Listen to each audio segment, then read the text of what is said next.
وسلام على عباد الذين اصطفى أما بعد أعوذ بالله من الشيطان الرجيم بسم الله الرحمن الرحيم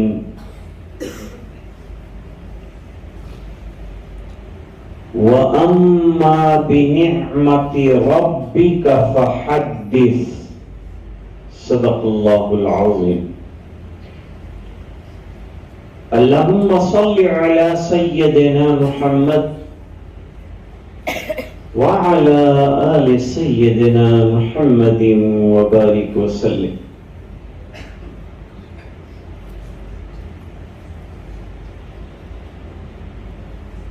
معزز حاضرین، پردہ نشین دینی ماں بہنیں،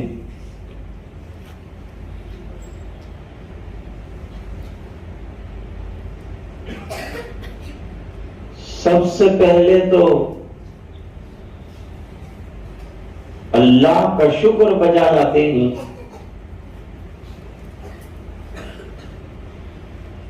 کہ جس نے ہمیں اس علاقے میں ایک شاندار مدرسہ عطا فرمائے.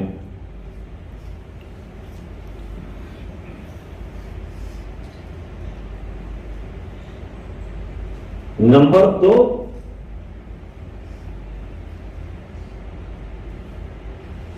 مدرسے میں بڑے لائق طلبہ عطا فرمائے.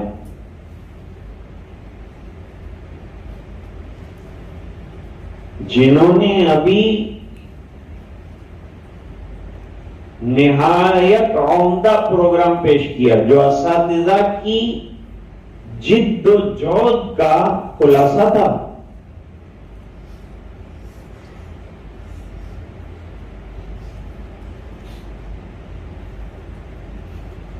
جلسے میں کیا ہونا چاہیے؟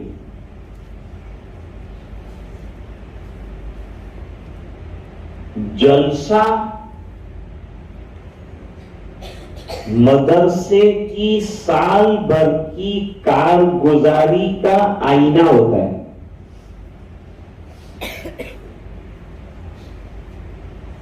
لہذا مدرسے میں جو پڑھایا جاتا ہے، جو درس دیا جاتا ہے، جو اسباق پڑھائے جاتے ہیں، اس کا نمونہ جلسے میں پیش کرنا چاہیے.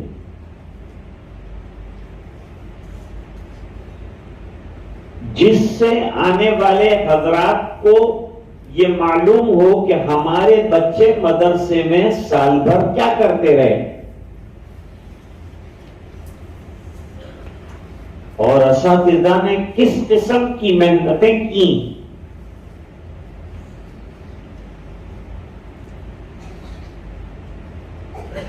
بعض جگہ جلسوں میں جانا ہوتا ہے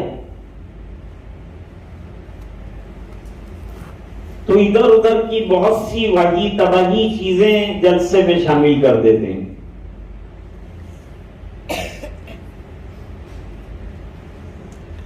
لیکن ابھی غور سے میں سن رہا تھا، ہر جلسہ میں بہت غور سے سنتا ہوں.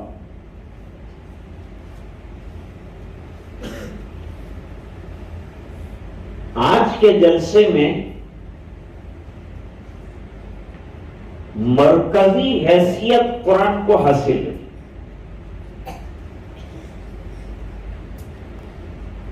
زیادہ تر طلبہ کرام سے تلاوت قرآن کروائیے، کیونکہ مدرسے میں اسی پر محنت کی جاتی ہے. اور بفضلہ تعالی ہر طالب علم نے بڑے اچھے لہجے میں اور صحیح قرآن سنایا، بڑی خوشی ہوئی.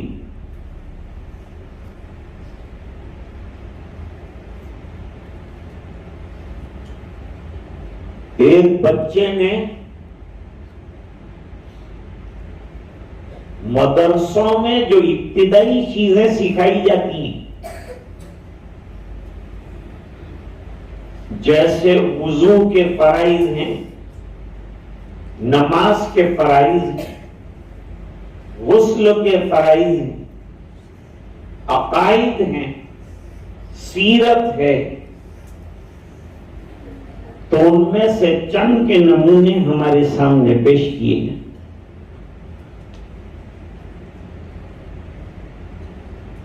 مجموعی طور پر آپ کا جلسہ بڑا کامیاب رہا۔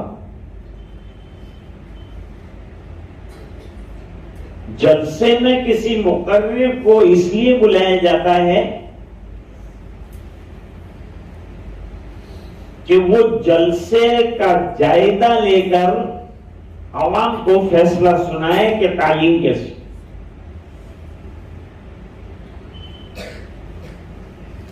اور مجمع بھی اسی لیے علاقے کا آتا ہے کہ وہ معلوم کرے کہ ہمارے مدرسے میں کیا ہو رہا ہے۔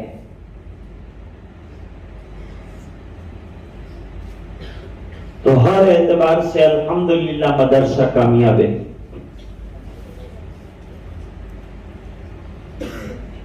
یہ مدرسہ ایک درخت ہے، اور درخت وہ اچھا ہوتا ہے جس پر پھل ہوتے ہیں۔ آج الحمدللہ اس مدرسے نے 2 پھل 2 حافظوں کی شکل میں دیے۔ اب یہ مدرسے کی نیک نامی کا سبب بنیں گے، زندگی بھر قرآن کریم کی خدمت کریں گے۔ قرآن کریم بڑی عظیم کتاب ہے۔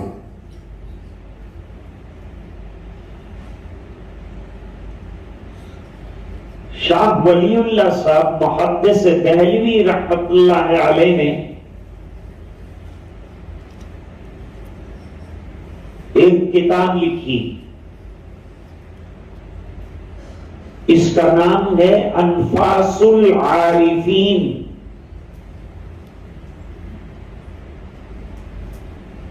اس میں اپنے ابا جان کے حوالے سے ایک واقعہ نقل کیا ہے۔ شاہ ولی اللہ صاحب رحمت اللہ علیہ کے والد کا نام شاہ عبد الرحیم صاحب رحمت اللہ علیہ۔ یہ وہ گھرانہ ہے جہاں سے حدیث کا علم چلا ہے ہندوستان میں۔ شاہ ولی اللہ صاحب رحمت اللہ علیہ پہلے شخص ہیں جنہوں نے فارسی میں قرآن کریم کا ترجمہ کیا ہے ہندوستان میں۔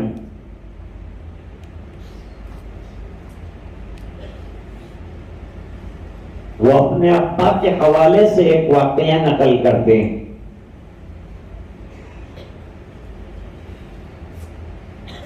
فرماتے ہیں کہ پنجاب میں ایک گاؤں تھا،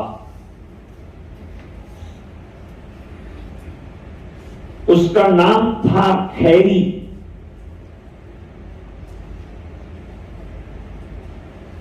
وہاں ایک نوجوان لڑکا تھا،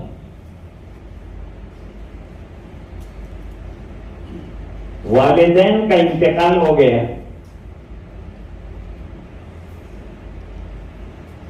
لڑکے کو اپنے دین کی فکر ہوئی۔ عام طور پر والدین سر سے اٹھ جائیں تو اولاد آوارہ ہو جاتی ہے، لیکن یہ لڑکا خوش نصیب ہوگا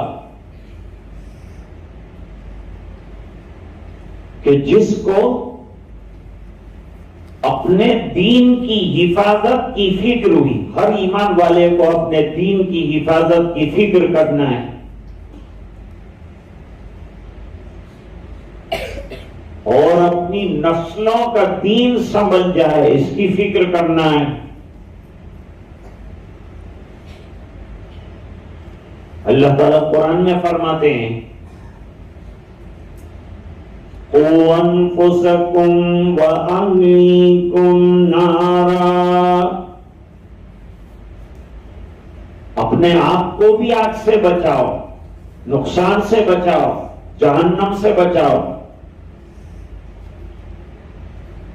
اور اپنے یہ ننھے ننھے بچے جو ہماری تربیت میں ہیں ان کو بھی آگ سے بچاؤ، ان کو بھی جہنم سے بچاؤ۔ اور بچانے کا ایک ہی راستہ ہے کہ ان کی دینی تعلیم اور تربیت کا خیال رکھو، ان کو نمازی بناؤ، ان کو قرآن پڑھنے والا بناؤ، ان کا مزاج دینی بناؤ، ان کے اندر سنتوں کا عشق پیدا کرو۔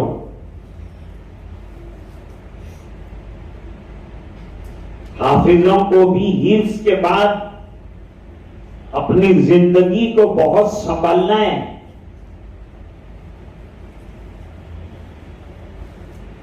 کوئی انگلی اٹھا کر یہ نہ کہہ دے کہ ایسا حافظ، نہ لباس کا ٹھکانہ، نہ داڑھی کا ٹھکانہ، نہ قرآن کا ٹھکانہ، نہ نماز کا ٹھکانہ۔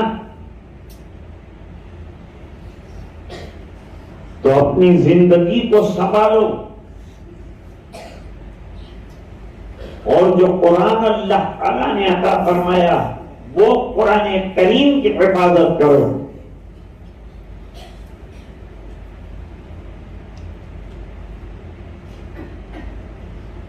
اب وہ نوجوان جو تھا وہ لوگوں سے پوچھتا رہا کہ بھائی مجھے اپنی زندگی کو سنبھال لینا ہے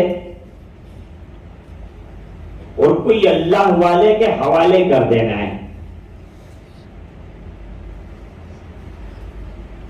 تو اس گاؤں میں کوئی اللہ والا ہے؟ ہر جگہ اللہ والے ہوتے ہیں لیکن ہمیں معلوم نہیں ہوتے ہیں۔ ہم نے معیار قائم کیا ایسا ہو تو وہ اللہ والا ہے، وہ نظر نہیں آتا تو آدمی سمجھتا اللہ والا نہیں۔ یہ دنیا جو قائم ہے اللہ والوں سے قائم۔ حدیث شریف میں فرمایا لا تقوم الساعہ، قیامت قائم نہیں ہوگی کب تک؟ جب تک دنیا میں لا الہ الا اللہ کا کہنے والا ہے۔ جب کوئی کلمہ پڑھنے والا نہیں رہے گا تو اس زمین کو لپیٹ لیا جائے گا، سمیٹ لیا جائے گا۔ اسی کا نام قیامت ہے۔ جب اللہ کا نام اٹھ جائے گا تو قیامت آئے گی۔ جب تک دنیا میں ایک بھی اللہ اللہ کرنے والا ہے، دنیا کی بیٹری لگی ہوئی ہے تو دنیا چلی گئی۔ یہ اللہ اللہ بیٹری، یہ بیٹری سے دنیا چل رہی، نہ ریگن سے چلتی ہے نہ بیگن سے چلتی، اللہ والوں سے چلتی۔ تلاش کرو تو اللہ والا مل جائے گا، ورنہ اعتراض کرتے رہو گے کچھ بھی نہیں ملے گا۔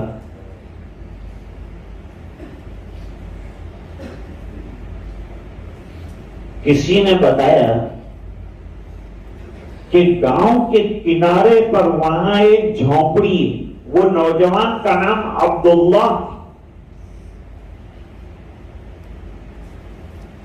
کا جھونپڑی میں کون ہے؟ کہا ٹوٹی پھوٹی ایک مسجد ہے، مسجد میں ایک اللہ والا بیٹھا ہے، اور وہ اللہ والا جو ہے قرآن شریف پڑھاتا ہے، حفظ کراتا ہے۔ ہم تو اس اللہ والے کو جانتے ہیں، اس کے علاوہ کوئی اور نظر میں نہیں ہے، گاؤں ہے چھوٹا سا، رات دن قرآن کریم میں مصروف رہتے ہیں، اللہ اللہ کرتے رہتے ہیں۔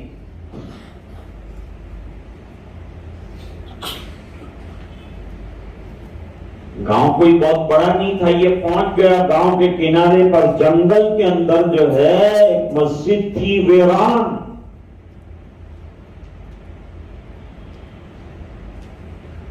وہاں ایک بڑے میاں بیٹھے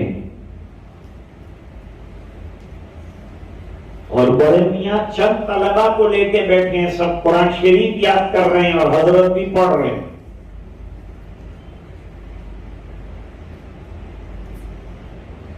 یہ نوجوان پہنچا، وہاں کا منظر دیکھا، بڑا روحانی منظر ہے۔ کبھی آپ مدرسے گئے؟ کیسا اچھا منظر ہوتا ہے، کیسے طلبا قرآن شریف پڑھ رہے ہوتے ہیں، سبق پڑھ رہے ہوتے ہیں، جا کر دیکھو، اپنے بچوں کا جائزہ لو، کیا تعلیم حاصل کرتے ہیں، کیا پڑھتے ہیں، اس کو معلوم کرو، اور گھر آنے کے بعد بچوں سے معلوم کرو آج کیا پڑھا، کون سے آداب پڑھے، سیرت کا کون سا باب پڑھا، قرآن شریف میں کیا پڑھا۔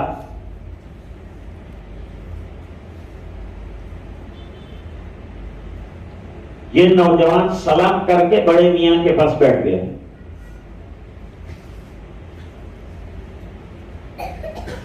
بڑے میاں نے سوال کیا کیسے آنا ہوا؟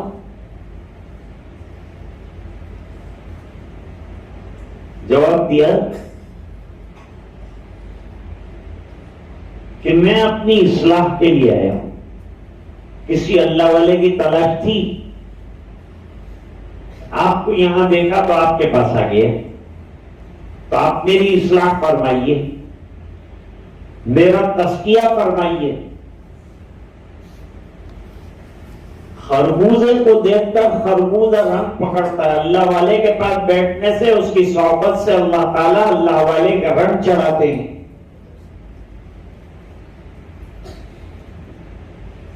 اب بڑے جو ہوتے ہیں وہ منکسر المزاج ہوتے ہیں، انہوں نے کہا بھائی یہ اصلاح یہ تو سب بڑا کام ہے،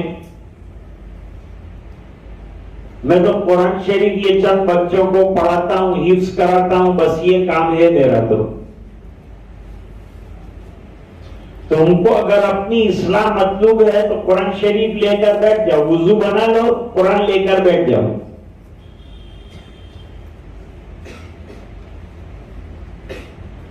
نوجوان نے پوچھا کہ قرآن شریف یاد کرنے سے میری اصلاح ہو جائے؟ حضرت نے فرمایا آپ کا ارادہ اصلاح کا ہوگا تو قرآن آپ کی اصلاح کر ڈالے گا۔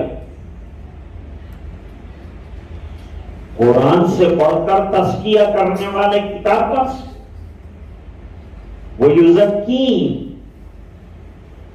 نبی تزکیہ کرتا ہے، قرآن کریم کے ذریعے سے دل کے بگاڑ دور کرتا ہے، اصلاح کرتا ہے۔ شاہ ولی اللہ صاحب محدث دہلوی رحمت اللہ علیہ نے لکھا کہ جب آدمی سلوک کی انتہا کو پہنچتا ہے تو گمنامی کی اس کی حیثیت ہو جاتی ہے، اور رات دن تلاوت کے علاوہ کوئی ورد نہیں رہتا، خوب تلاوت کر۔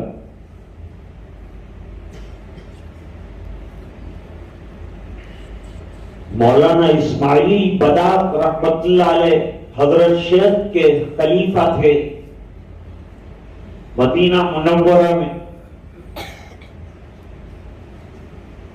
دیوانوں کی طرح دوڑتے تھے مسجد نبوی میں قرآن شریف پڑھنے کے لیے، 24 گھنٹے میں 2 قرآن کریم ختم کرتے تھے،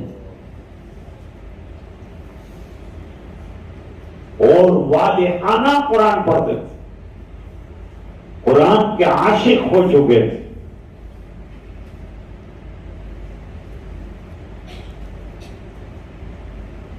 کوساڑی گاؤں کے اندر ایک معذور حافظ صاحب روزانہ 1 قرآن ختم کرتے،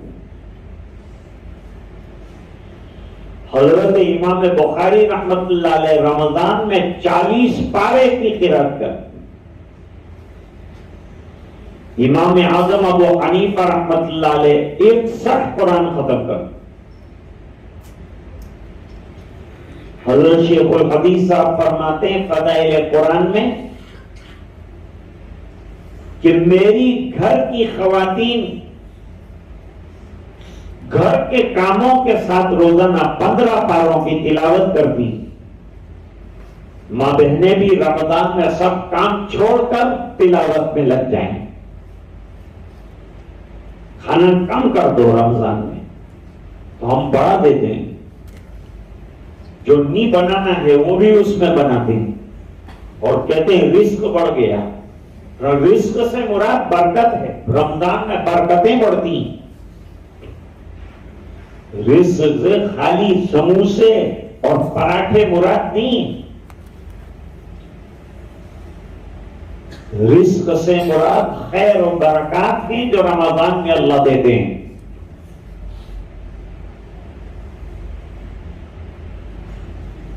سب چھوٹے چھوٹے بچوں کو دیکھ کر ان کو حفظ کرنے کا عبداللہ کو شوق ہوا تو قرآن شریف یاد کرنا شروع کیا، بچوں کے ساتھ بیٹھ گئی۔ جذبہ پیدا ہو جائے نا آدمی کے اندر، دھن پیدا ہو جائے تو آدمی کام کر سکتا ہے۔ شعبان میں تلاوت کو بڑھا دیجیے اور رمضان میں ایکسلریٹ کر دیجیے۔ رمضان تلاوت کا مہینہ ہے، قرآن کا مہینہ ہے، اپنے اوقات کو فارغ کر کے قرآن میں لگائیے۔ ماں بہنیں بھی گھر میں خوب قرآن پڑھیں، اپنا نصاب طے کر دو، اپنے اوقات طے کر دو۔ روزانہ جو بازار سے سودا سلف لاتے ہیں پہلے سے لا کے 1 مہینے کا پورا گھر میں سامان رکھ دو کہ بس اب عبادت کے علاوہ کچھ نہیں۔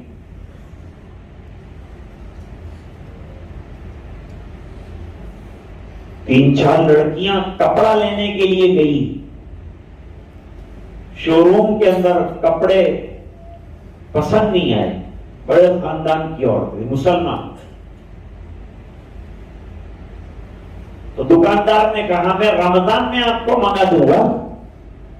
لڑکیوں نے کہا توبہ توبہ، رمضان کے اندر ہم شاپنگ نہیں کرتے، رمضان عبادت کا مہینہ ہے، شاپنگ کا مہینہ نہیں ہے۔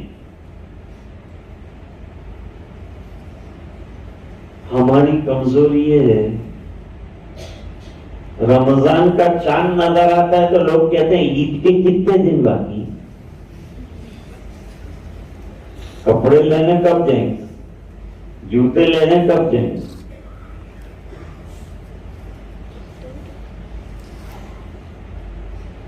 بس اسی میں لگ جاتے ہیں۔ رمضان کا ایک دن جا رہا ہے، اس کا غم ہونا چاہیے کہ نکلتا جا رہا ہے، ہم سے کچھ ہو نہیں پا رہا ہے۔ جو دن چلا گیا وہ لوٹ کر کبھی نہیں آئے گا۔ رمضان کا روزہ اگر چوک گئے پوری زندگی روزے رکھو، جو ثواب اللہ تعالیٰ رمضان میں دیں گے وہ نہیں ملے گا۔ نوجوان کا شوق بہت بڑھ گیا ہے، 2 سال کے اندر قرآن شریف کا حافظ ہو گیا اور حضرت سے بڑی محبت ہو گئی، حضرت کو بھی اس سے محبت ہوئی۔ حضرت روزانہ قرآن شریف سناتے تھے اور یہ سنتا تھا، یہ سنتا تھا اور حضرت سناتے تھے، یہ سناتا تھا اور حضرت سنتے تھے۔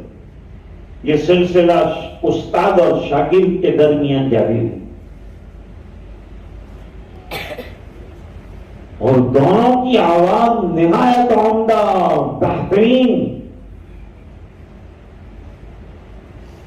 ابھی جتنے بچوں نے قرآن شریف سنایا مختلف لہجوں میں سنایا، نہایت بہترین آواز میں قرآن شریف سنایا۔ اس شان کے ساتھ قرآن پڑھنا ہے، شوق سے پڑھنا ہے، محبت سے پڑھنا ہے اللہ کے کلام کو۔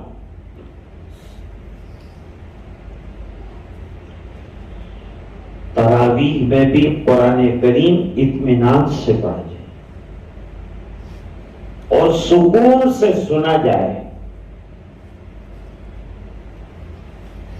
صرف یعلمون اور تعلمون معلوم ہو اور باقی کچھ پتا نہ چلے، اس کا نام تراویح نہیں ہے، مذاق ہے یہ تراویح، قرآن کا توہین ہے۔ ایک ایک حرف دانے کی طرح نکھر کر آیا، اس طرح سے سننا ہے قرآن شریف کا، پڑھنا بھی اسی شان کے ساتھ۔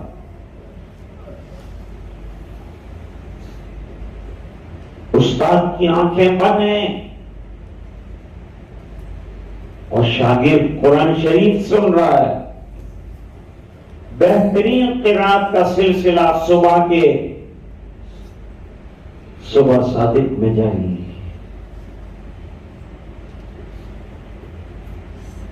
اتنے میں ایک وقت آیا اور یہ وقت نہایت نورانی، ہر ایک کے چہرے چمک رہے ہیں، لباس چمک رہے ہیں،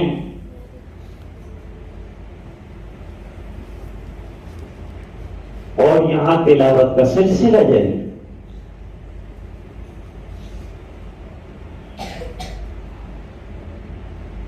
یہ جو نورانی اشخاص آئے وہ دیر تک قرآن کریم سنتے رہے،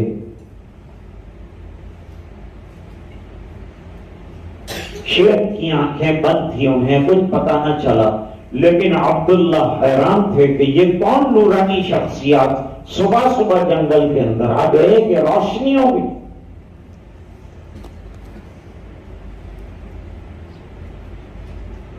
وہ چلے گئے، پیچھے سے ایک اور نورانی شخص آئے،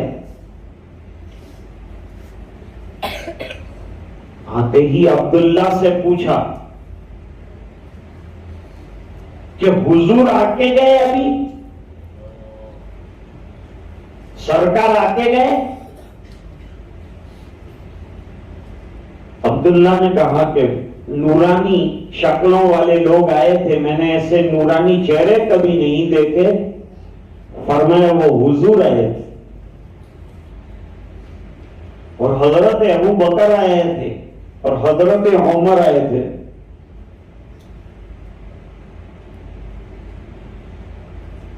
حضرت آپ کون ہیں؟ کہا مجھے بھی ان کے ساتھ آنا تھا، مجھے دیری ہو گئی ذرا، میں علی ہوں، علی کرم اللہ وجہہ جن کو کہتے ہیں، میں وہ ہوں۔ حضرت یہاں کیوں آئے آپ جنگل میں؟ فرمایا آسمانوں میں تم دونوں کی قرات کا فرشتوں کے اندر چرچا تھا کہ جنگل اور بیابان میں ایک استاد اور ایک شاگرد والہانہ اللہ کا کلام پڑھتے ہیں، سننے کے لیے جانا چاہیے، آسمانوں میں تمہاری صدا گونج رہی تھی۔ تو حضور نے فرمایا کل روبرو جائیں گے اور دو بدو قرآن کریم ان کا سن کر آئیں گے۔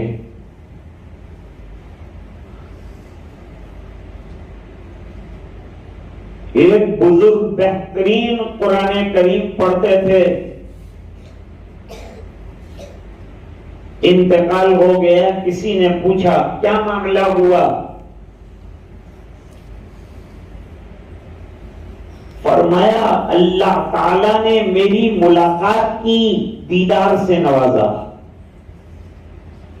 اور یوں فرمایا کہ قرآن کریم کی وجہ سے میں تمہاری ملاقات رسول سے کراؤں گا۔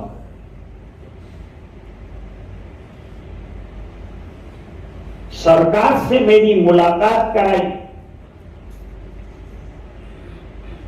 حضور نے کہا تم ہی ہو جو بہترین قرآن پڑھا کرتے تھے دنیا میں؟ جواب دیا جی ہاں میں ہی پڑھتا تھا سرکار، قرآن والہانہ پڑھنے کا شوق تھا۔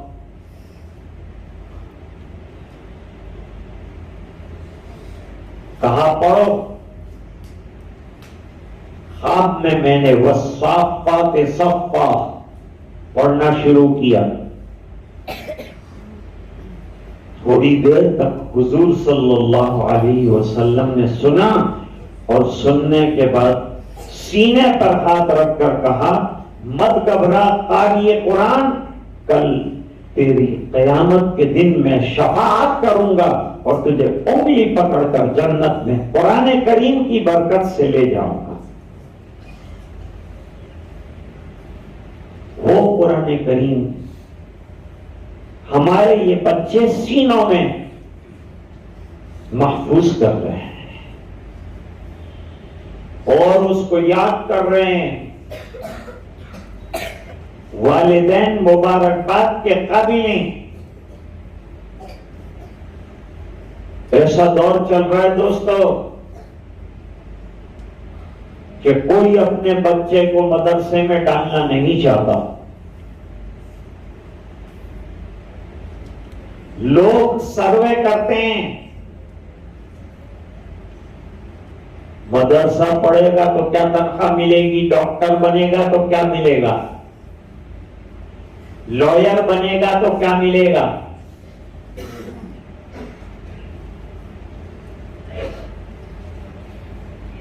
حضرت مولانا اشرف علی صاحب تھانوی رحمت اللہ علیہ، ان کے بھائی تھے، دو بھائی تھے یہ۔ ابا جان نے ایک دن دونوں کو بٹھایا، بٹھا کر پوچھا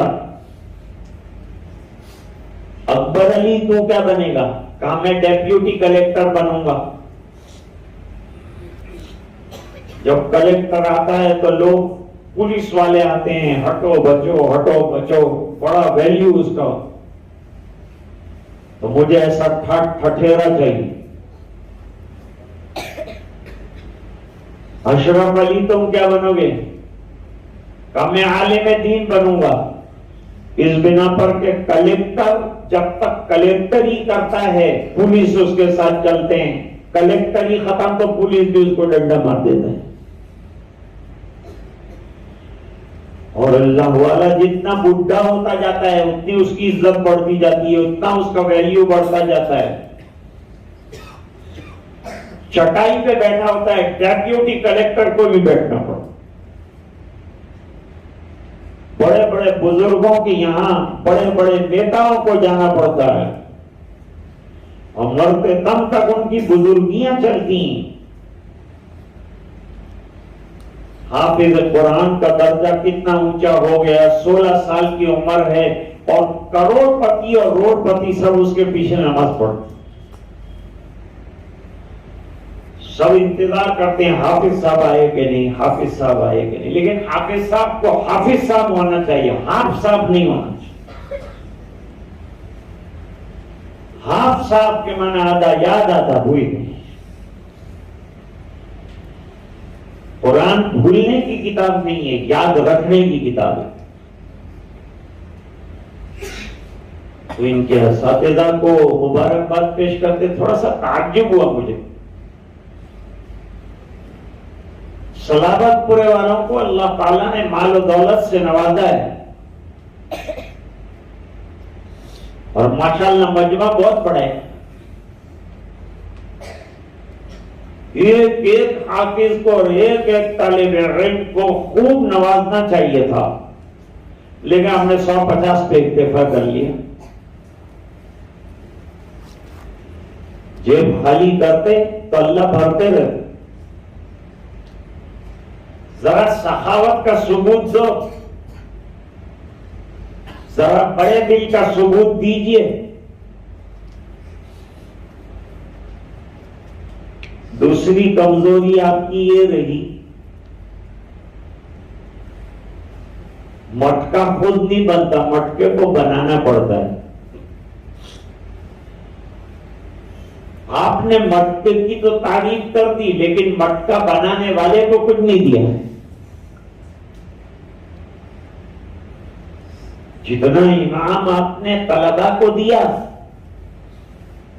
اس سے زیادہ تو اساتذہ مستحق تھے, ان کو دینا چاہیے. گودرا میں ایک جلسے کے اندر میں گیا تو میں تو کچھ نہیں کر رہا تھا, میں تو بیٹھا تھا, پھر بھی مجھے 15,000 روپے کا انعام ملا. چلو آپ نے میرے کو نہیں دیا تو کوئی بات نہیں, لیکن استادوں کو تو دیتے کم سے کم.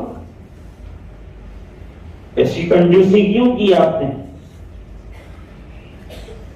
لیکن کوئی بات نہیں, گھبرانے کی بات نہیں, وقت بہت ہے. بعد میں آپ اچھے اچھے لفافے لائیے اور تمام اساتذہ کرام کو نوازیے تو انشاءاللہ میری دعا آپ کو بھی ملے گی. اللہ تعالی مدرسے کو دائم قائم رکھے. یہ مدرسے کا جلسہ باہر 4 راستے پر ہوتا تھا مولانا سکندر صاحب, اور اس جلسے میں میرے والد صاحب اور مفتی لاجپوری صاحب رحمت اللہ علیہ اسٹیج پر ہوتے تھے. اتنا پرانا ادارہ ہے, لہذا ہم سب کو اس ادارے کا تعاون کرنا ہے, کیونکہ ہمارے بچے اس میں علم حاصل کریں گے, دین حاصل کریں گے, پھر دنیا میں جائیں گے. اور شاید جب تک یہ بڑے ہوں گے وہاں تک تنخواہیں اماموں کی اچھی ہو جائے گی. ابھی تو لو لیول پر ہے, پھر ہائی لیول کے اوپر انشاءاللہ آپ لوگ دیں گے. خوب تنخواہیں دیجئے تو ہمارے بچے مدرسوں میں پڑھیں گے, حافظ بنیں گے, عالم بنیں گے, دین کی خدمت کریں گے. اللہ تعالی جزائے خیر عطا فرمائے, جلسے کو کامران سرفراز فرمائے. جن بچوں نے پروگرام پیش کیے اللہ تعالیٰ ان کو دنیا آخرت میں بہترین بدلے عطا فرمائے. جنہوں نے قرآن کریم حفظ کیا قادم حیات قرآن کریم سے ان کو وابستگی نصیب فرمائے. وآخر دعوانا ان الحمد للہ رب العالمین. اللهم لك الحمد كله ولك الملك كله ولك الشكر كله وإليك يرجع الأمر كله وعلانيته وسره. اللهم صل على سيدنا محمد كلما ذكره الذاكرون وكلما غفل عن ذكره الغافلون. ربنا آتنا في الدنيا حسنة وفي الآخرة حسنة وقنا عذاب النار وادخلنا الجنة مع الأبرار يا عزيز يا غفار. اللهم إنا نسألك علما نافعا وعملا متقبلا ورزقا واسعا وشفاء من كل داء. اللهم إنا على تلاوة القرآن وذكرك وشكرك وحسن عبادتك. اللهم بارك لنا في رجب وشعبان وبلغنا رمضان. اللهم اشف علالنا واسقامنا.